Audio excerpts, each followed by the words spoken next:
शहर के दक्षिण और पूर्व इलाके में काफ़ी वक्त से कम प्रेशर से पानी आ रहा है, जिसके चलते निवासियों को दिक्कत का सामना करना पड़ता है। ऐसे में इस मामले को मांजलपुर के विधायक योगेश पटेल की ओर से बार बार प्रस्तावित किया जा रहा था, जिसके चलते कल सिंदरोड में बन रहे intake well water treatment plant feeder line 100 MLD समेत के सोर्स के ट्रायल रन का जायजा लेने के लिए म्यूनिसिपल कमिश्नर शालिनीबेन अग्रवाल और साथ ही मेयर केयू रोकड़िया, पानी पुरवठा विभाग के चेयरमैन मनीष भाई पगारे, विधायक योगेश भाई पटेल समेत के अग्रणी पहुंचे और उनकी ओर से इस ट्रायल रन का जायजा लिया गया। दरअसल इस प्रोजेक्ट के तहत अब शहर के दक्षिण और पूर्व इलाके को जल्द से जल्द सही प्रेशर से पानी मिलने की शुरुआत होगी।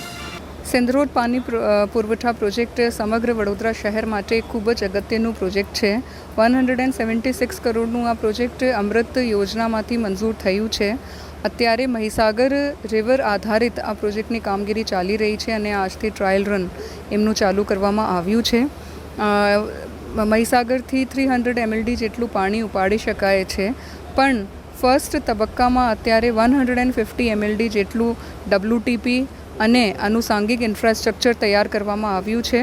150 MLD માંથી 100 MLD ફર્સ્ટ તબક્કામાં સરકારશ્રી તરફથી મંજૂરી આપવામાં આવી રહી છે।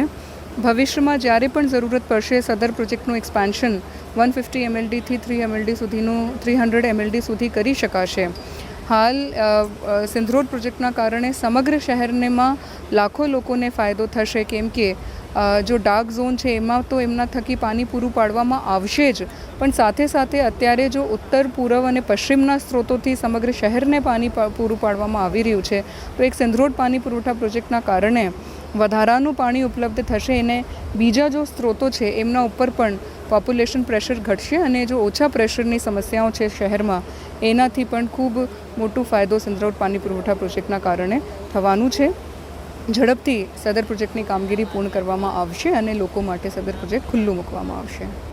વડોદરા શહેરના જે દક્ષિણ અને પૂર્વ વિસ્તારની અંદર પાણીની જે નાની મોટી લો પ્રેશરની પાણી નબળિયાની ફરિયાદો હોય છે, ત્યારે આજે જે છેલ્લા 8-10 વર્ષથી અમે આ ફરિયાદો સાંભળતા આવ્યા છે, તો એનું પરમેનન્ટ સોલ્યુશન લાવવાનો વડોદરા મહાનગરપાલિકા દ્વારા આ એક બીજો પ્રયોગ કરવામાં આવ્યો છે। બીજી જગ્યા પરથી પાણી લઈને સિંદરોડથી પાણી લઈને વડોદરા શહેરના દક્ષિણ ઝોનમાં પાણી આપવાથી જે પૂર્વ ઝોનનું પાણી દક્ષિણ ઝોનમાં વધારાનું અપાતું હતું એ પણ બચશે, જેથી દક્ષિણ ઝોન અને પૂર્વ ઝોન આ બંને ઝોનની પાણીની સમસ્યાનું નિરાકરણ આવે તેના માટે સિંદરોડથી 150 MLDનો પ્લાન્ટ આજે સ્થાપિત કરવામાં આવ્યો છે। આ પ્લાન્ટના જે WTP હોય વોટર ટ્રીટમેન્ટ પ્લાન્ટ પર આજે અમે મુલાકાત લેવામાં આવી છે। આજથી એનો ટ્રાયલ રન શરૂ કરવામાં આવ્યો છે। આ ટ્રાયલ રનના માધ્યમથી અંદર પંપ પોતાની કેપેસિટી પ્રમાણે કામ કરી રહ્યો છે કે નહીં, GBનો કેટલો પુરવઠો જશે, એનું ટ્રિપિંગ થઈ રહ્યું છે કે નહીં, પંપના જે બેડ છે સેન્ડ બેડ જે ફિલ્ટર છે એ બરાબર કામ કરી રહ્યા છે કે નહીં, આ બધાનું ચેકિંગ થવાનું છે। ત્યારબાદ કાલથી લાઈનો ભરાવાની વડોદરા તરફની શરૂઆત કરવામાં આવશે। આ લાઈનો ભરતા 2 થી 3 દિવસનો સમય જશે। ત્યારબાદ આ જે લાઈનો ભરાશે એને સ્કાવર કરવા માટે સોમવાર અથવા તો મંગળવારે અમે માંજલપુર વિધાનસભામાં થોડા એક દિવસ માટે કદાચ માંજલપુર વિધાનસભાને વધુ હેરાન થવું પડશે, ત્યાં અમે શટડાઉન લઈશું, જેના કારણે અમે આ લાઈનો સ્કાવર કરી શકીશું। લાઈનો સ્કાવર થવાથી બીજા દિવસથી સારું પાણી એટલે કે પ્રધાનમંત્રી શ્રી 18 તારીખે આવી રહ્યા છે, તેમના હસ્તે આ પ્લાન્ટનું લોકાર્પણ થાય એવો અમારો પ્રયત્ન છે અને આનું શુદ્ધ પાણી 18 તારીખથી તમામ નગરજનોને મળે। માંજલપુર દક્ષિણ ઝોન, માંજલપુર વિધાનસભા અને દક્ષિણ ઝોનને આ પાણીનો પુરવઠો મળશે એવો મને વિશ્વાસ છે, જેના કારણે જે પૂર્વ ઝોનમાંથી દક્ષિણ ઝોનમાં વધારાનું પાણી જઈ રહ્યું છે 5-10 MLD એ પૂર્વ ઝોનમાં પણ બચશે અને જેનાથી પૂર્વ અને દક્ષિણ ઝોનની પાણીની સમસ્યાઓનું પરમેનન્ટ સોલ્યુશન આવે એવો વડોદરા મહાનગરપાલિકા પ્રયત્ન કરી રહી છે। જે આખો દક્ષિણ ઝોન છે એ દક્ષિણ ઝોનના તમામ લોકોને આ પાણીનો લાભ મળવાનો છે। આના સિવાય જે પૂર્વ ઝોનમાંથી દક્ષિણ ઝોનમાં 5-10 MLD જે રોજનું જાય છે એ પણ બચશે, જેથી પૂર્વ ઝોનના પણ લોકોને આનાથી ફાયદો થવાનો છે। લાખો નાગરિકોને કદાચ એવું કહી શકું કે આ પાણી આવવાથી વડોદરા શહેરના જે 10-20% લોકો છે સમગ્ર વડોદરા શહેરની જનતાના, એ તમામ લોકોને જે પાણીની નાની મોટી સમસ્યાઓનો સામનો કરવો પડતો હતો એ તમામ સમસ્યાઓનું નિરાકરણ આ પાણી આવવાથી પૂરું થવાનું છે એવો મને વિશ્વાસ છે। સાથે આ પ્લાન્ટની કેપેસિટી 150 mld છે। હાલમાં અમે 50 થી 100 mld પાણી દૈનિક વડોદરા શહેર માટે લેવાના છે। આની કેપેસિટી એક્સપાન્ડ કરવાનું પણ ભવિષ્યમાં પ્રોવિઝન છે। જરૂરિયાત મુજબ મોટી કેપેસિટીનું પણ પાણી અહીંથી લઈ શકાય। 150 mld સુધીની પંપની વ્યવસ્થા, 150 mld સુધીના ઇલેક્ટ્રિક સપ્લાયની વ્યવસ્થા, 150 mld સુધીના WTPની વ્યવસ્થા, આ તમામ વ્યવસ્થાઓ કોર્પોરેશને કરી રાખી।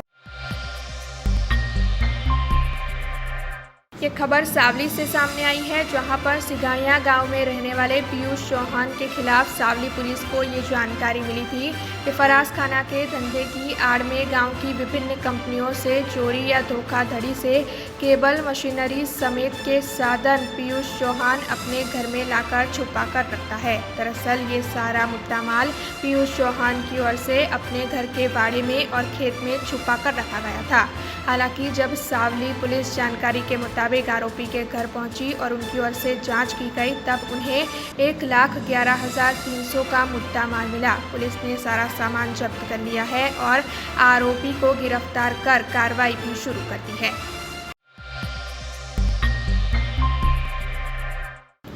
केशोद के कृष्णानगर में श्री कृष्णानगर सार्वजनिक सेवा ट्रस्ट की ओर से श्री गोपेश्वर महादेव मंदिर तैयार करवाया गया है, जिसके प्राण प्रतिष्ठा महोत्सव को 11 से 13 जून तक यानी कि 3 दिन के लिए आयोजित करवाया गया है, जिसके तहत कई धार्मिक आयोजन होंगे।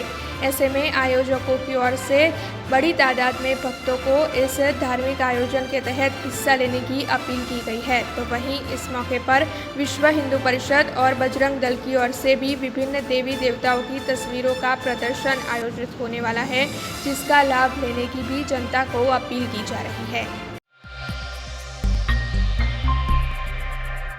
शिनोर तालुका के सादली गांव में मौजूद तालुका खरीद वेचाण संघ की ऑफिस पर चुनाव अधिकारी वीवी वाला की मौजूदगी में शिनोर तालुका सहकारी खरीद वेचाण संघ के प्रतिनिधियों का चुनाव आयोजित हुआ था, जो शांतिपूर्ण माहौल में संपन्न हुआ। दरअसल इससे पहले 10 जोन में से 5 जोन के उम्मीदवारों के चुनाव आयोजित हुए थे, जिसमें उम्मीदवारों की बिन हरीफ नियुक्ति हुई थी। वैसे उसमें भाजपा प्रेरित पैनल के 4 और अन्य पैनल का 1 उम्मीदवार शामिल है। ऐसे में आज 5 जोन के चुनाव आयोजित हुए थे, जिसमें मतों की गिनती भी आयोजित की गई थी। मतों की गिनती के बाद भाजपा प्रेरित पैनल के 3 उम्मीदवार जबकि अन्य पैनल के 3 उम्मीदवार विजेता घोषित हुए। भारतीय जनता पार्टी की पैनल की भव्य जीत होने के चलते भारतीय जनता पार्टी के कार्यकरों में खुशी की लहर देखने मिली।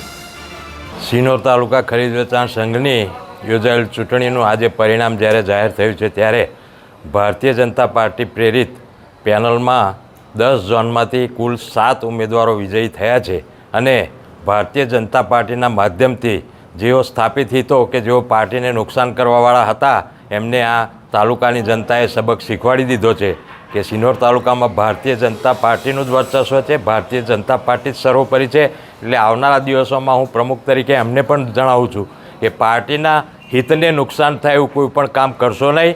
શિનોર તાલુકામાં ભારતીય જનતા પાર્ટીનું શિનોર ખરીદ વેચાણ સંઘમાં શાસન બેસવાનું છે અને એમાં તાલુકાની જે જનતાએ અમને સહકાર આપ્યો છે ભારતીય જનતા પાર્ટીને, તો તાલુકાની જે મતદારો છે એમનો હું ખૂબ ખૂબ આભાર માનું છું। स्टेट विजिलेंस स्क्वाड को जो जानकारी मिली थी, उसके मुताबिक गोल्डन चौकड़ी निकट की एक होटल के कंपाउंड में विदेशी शराब का जत्था भरी हुई ट्रक मौजूद थी। इस जानकारी के मुताबिक स्टेट मॉनिटरिंग सेल ने वहां पर छापेमारी की और वहां से विदेशी शराब का बड़ा जत्था बरामद हुआ। हालांकि हरनी पुलिस थाने की हद में से विदेशी शराब का इतना बड़ा जत्था पकड़े जाने के चलते इस वक्त हरनी पुलिस भी काफ़ी चर्चा में आ गई है।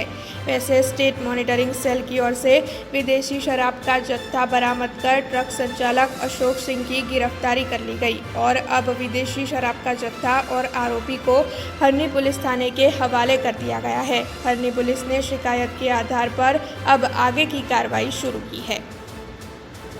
काफ़ी वक्त की गर्मी के बाद मालिया हाटिना में आज सुबह से ही मौसम में बदलाव देखने मिल रहा था। दरअसल मालिया हाटिना के आसमान में काले घने बादल छाए हुए थे और फिर अचानक ही बारिश की शुरुआत हो गई।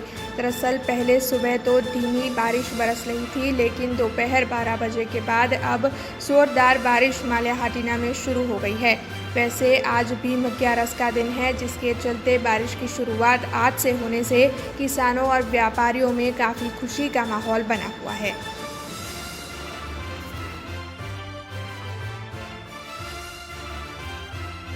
वडोदरा बस डेपो से ये खबर सामने आई है, जहां पर वडोदरा से गांधीनगर जाने वाली बस का डेपो में ही पंचर होने से मुसाफिरों को दिक्कत का सामना करना पड़ा। दरअसल तकरीबन 2 घंटे तक 45 जितने मुसाफिरों को परेशान होना पड़ा।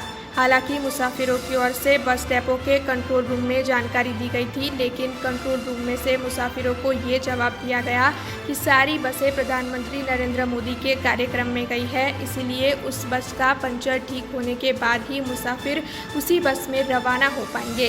ऐसे में इस जवाब के चलते मुसाफिरों में काफ़ी रोष देखने मिला। જગ્યાનું બુકિંગ હતું બરોડાથી ગાંધીનગરનું 5:45 વાગ્યાથી અમે ઊભા છીએ। 6 વાગે જ્યારે ગાડી શરૂઆત કરી ત્યારે ખબર પડી કે ટાયરમાં પંચર છે, એટલે ડ્રાઈવરે જે ડ્રાઈવર કમ કંડક્ટર છે એણે ઇન્ફોર્મ કર્યા તે સામે ડેપો મેનેજરને ઇન્ફોર્મ કે મિકેનિક આવે છે અડધો કલાક પોણો કલાક થઈ ગયો, ત્યાં સુધી હજુ કોઈ સેટિસ્ફેક્ટરી આન્સર નહીં કે ભાઈ મિકેનિક આવે છે કે કોઈ બીજી બસ કરી આપવામાં આવે છે, વ્યવસ્થા શું કરવામાં આવી છે। અને અહીં કંટ્રોલ રૂમમાં જઈએ ત્યાં કે અમારી જવાબદારી નહીં કે ડ્રાઈવરને જોવાનું, બીજી બસ હાલમાં કોઈ બસ અવેલેબલ છે નહીં, બધી બસો મોટાભાગે મોદી સાહેબ આવે છે ત્યાં બધી ગઈ છે, એટલે હાલમાં કોઈ સ્પેરમાં કોઈ બસ કે અવેલેબલ છે નહીં। જે છે એટલે અહીંયા જ્યાં સુધી મિકેનિક આવે નહીં, ત્યાં આટલા મોટા બરોડા સ્ટેશનમાં કોઈ મિકેનિક હાજર છે નહીં। એ છેક પાણી गेटથી 9-10 કિલોમીટર दूरથી गाड़ी આવે ત્યારે જ રિપેરિંગ થાય।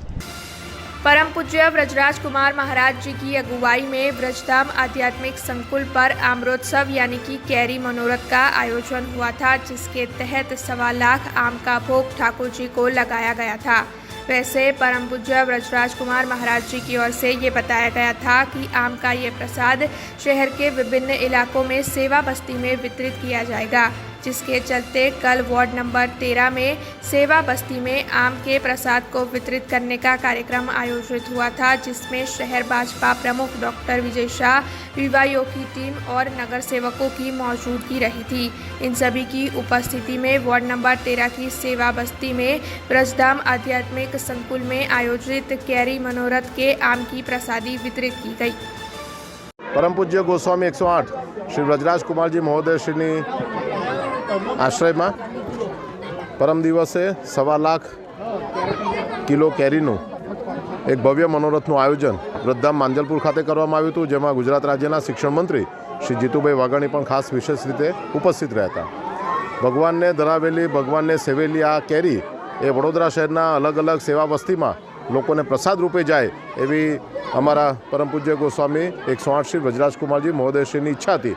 અને માટે ગઈકાલે વડોદરા શહેરના વોર્ડ નંબર 2 અને વોર્ડ નંબર 9માં સેવા વસ્તીના લોકોને આ ભગવાનના પ્રસાદનો લાભ મળે એ પ્રકારનું આયોજન કરવામાં આવ્યું હતું।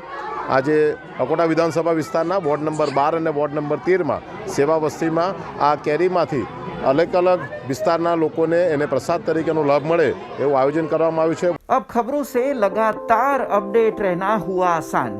BRG न्यूज आपके मोबाइल स्क्रीन पर आज ही BRG न्यूज की mobile app Google play store और ऐप स्टोर से डाउनलोड करें और खबरों से लगातार जुड़े रहें।